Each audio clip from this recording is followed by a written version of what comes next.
Allora, io mi sto offendendo. Adesso basta! Basta?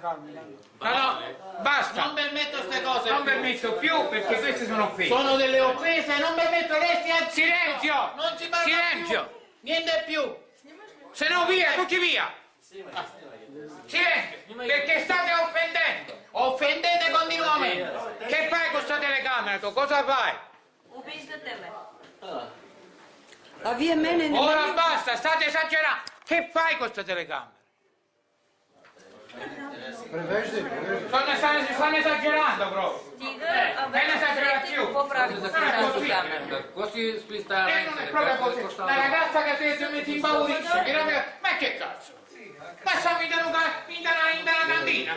Това е едно доказателство, че баста, това не е 4 звезден Guarda che хотел. là! Сутринта тук беше жандармерия, сега ако пак трябва да идва сега Ще совреме. извикаме Do you think that this is a normal reaction полицията. of a management of a normal Ще извикаме hotel? полицията, да кажем Няма кажи на на тия. полиция. Снимайте интериора е тук, все пак да се види, че това е помещение, което е за социално бедни, не бедни хора, бездомни. Планирали го за нормален той самия. Освен това, дали има този хотел кухня? Няма. Това е 4-звезден хотел. Стаите са нови.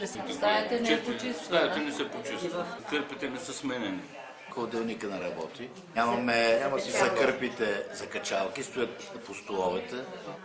Всичко е на разкапване. Той от 20 години не е правен ремонт на този хотел въобще.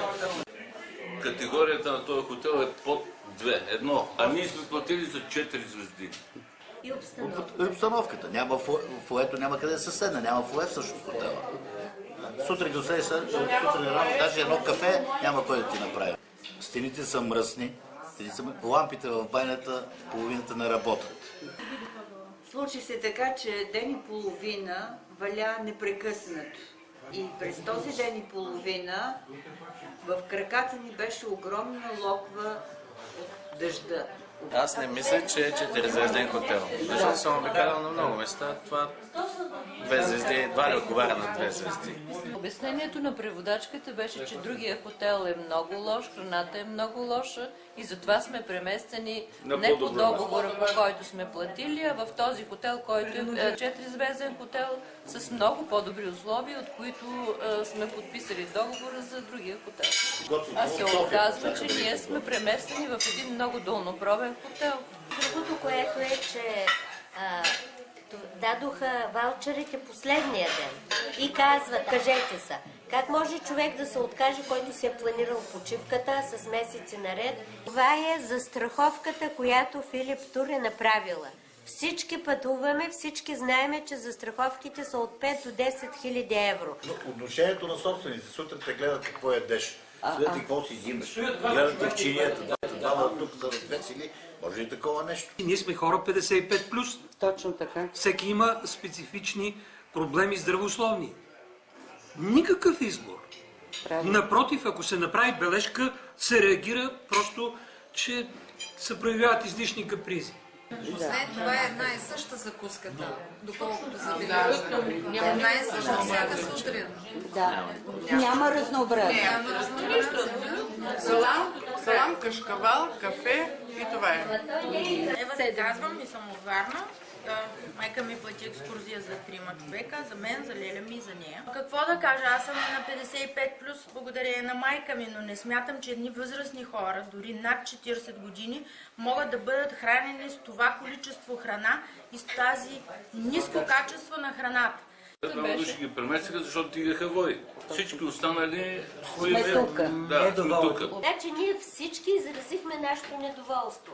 Значи би трябвало вие да му кажете на италианския представител, че ние не сме доволни. Това искам да разбера. Кой реши, че само тези две персони от нашата група от колко човека трябва да бъдат преместени? И на какво основание това изключение е валидно само за тях? Той каза, че трябва да се чуят българската и италианската фирма и да разрешат въпроса и проблема. Тази двойка бяха ходили да видят хотела и след това се свързахме с агенцията.